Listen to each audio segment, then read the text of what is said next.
We're here with junior world champion, NCAA champion, and current world team member and Olympian, Nicole Ross. What's up, Nicole? Hi, how are you?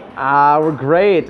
Thank you so much for your time today. We see behind you a lot of decorated posts about you here at the Fencers Club. Specifically, you just came off a huge team event in Gdansk. You yourself had an amazing performance. Tell us a little bit about that weekend.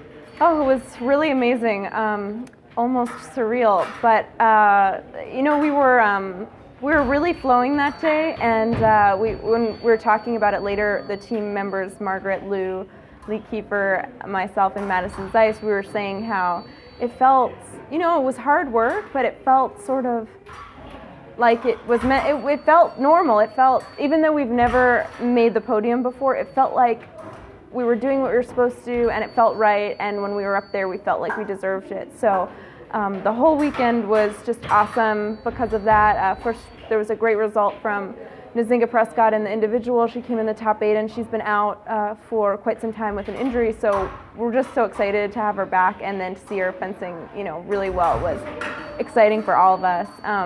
Lee also had a pretty strong result in the individual, and then the next day, Nzinga was sitting on the bench as the team captain and working on tactics with our coach, Bucky, and we were all just jiving really well together.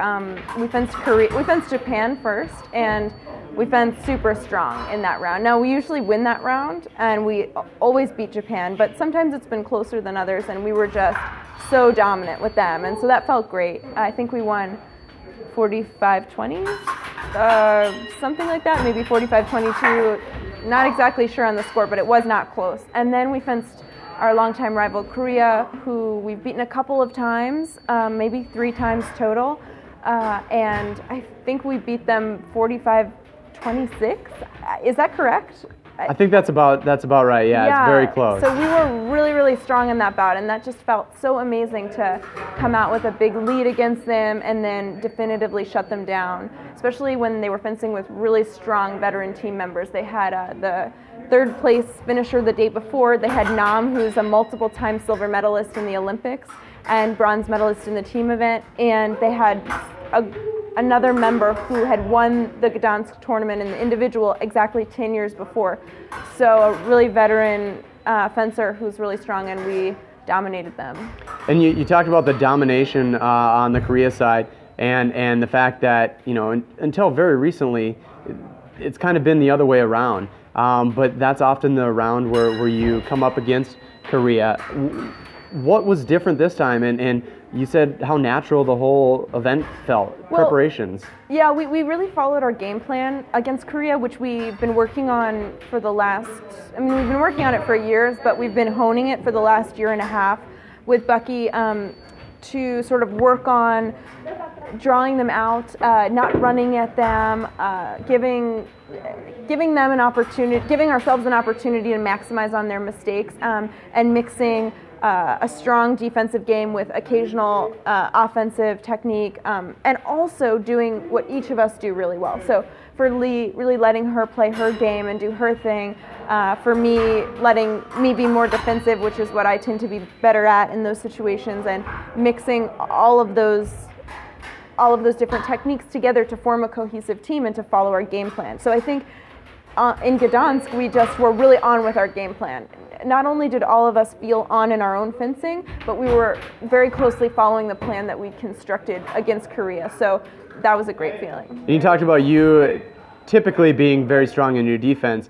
However, against Korea, you went on a tear at the end. Yeah. Tell us what gave you the inspiration to take off like that. Yeah, I was nervous because, I'm the anchor for the team most generally, and in Gdansk I anchored every match. So going into that last bout, I do a lot of self-talk and concentration, sort of get my mind ready for this intense experience.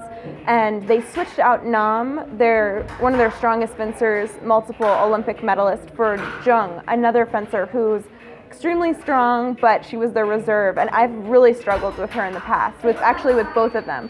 So I didn't really know what to think when they switched Nam out. I was thinking, yes, great, I don't have to fence Nam, and then, oh, no, I have to fence Jung. This is going to be so difficult. And it just shows I was really prepared. I took a few centering breaths. I visualized what I wanted to do against her. And then I came out really strong in the last bout and just beat her 5-0. So I felt great knowing that I'd done the preparation, that I can fence anyone. I was nervous to fence her. I've lost to her in the past, but you know, it was a different bout, and I just went out there and did my thing. The intensity of fencing of which you speak. Yes. And now this result also was kind of a monument for women's senior foilists. When was the last time the USA had a result like this? So the last time was at the 2008 Beijing Olympics, when the Olympic team came in second. They won a silver medal in amazing fashion. We really look up to that team as you know, someone who achieved greatness, and they hadn't been medaling in the World Cups and the Grand Prix leading up to the Olympics. So that always gave us hope in that, you know, just because we haven't been winning medals every single World Cup, that we can do it. But before that, I'm really not sure when the last medal was, but I think it was in the 90s. And I'm pretty sure it was with a team of maybe Ann Marsh, Felicia Zimmerman, Susie Paxton, a team that had Iris Zimmerman on it, most likely. So those are greats in our squad, in our sport, but it's been a really long time since we've medaled. So what's different? You talk about the history compared to most recently, and how has the women's foil team been able to change things, or what's influenced that change? Well, I think we're working more together as a team. We're attending more camps. We're working closely with Bucky to hone a strategy that we use consistently and in every match, depending on who we're fencing. And we're also working on what we're already good at and making that better, and then trying to improve on our weaknesses. So I think it's a lot about team cohesion, being on the same page, and all really coming together, doing everything we can, and maximizing all of our resources to be a better team. And you mentioned the work with Bucky. I know you specifically have been one to really talk about his strengths and the value of having him, you know, coach this team. What is it about Bucky that makes him such a great coach? I really love working with him. He's an extremely fair and honest person. He really wants what's best for all of us, and on the individual side, but also to succeed as a team. And I think it's exciting for him to see improvements in our fencing, even at this very high level. You know, we're all at a pretty high level. We've achieved a lot, but you know, there's always more that you can do. And I think it's great for him to feel like he's assisting us in achieving our goals and getting to a place that we weren't at before. And you know, he's always open to suggestion too. You know, he knows a lot about fencing, and he's one of the best coaches in the world, I think.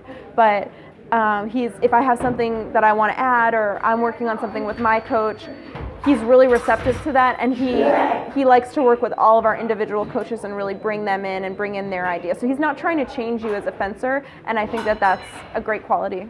Excellent. So adaptation and focusing on strengths.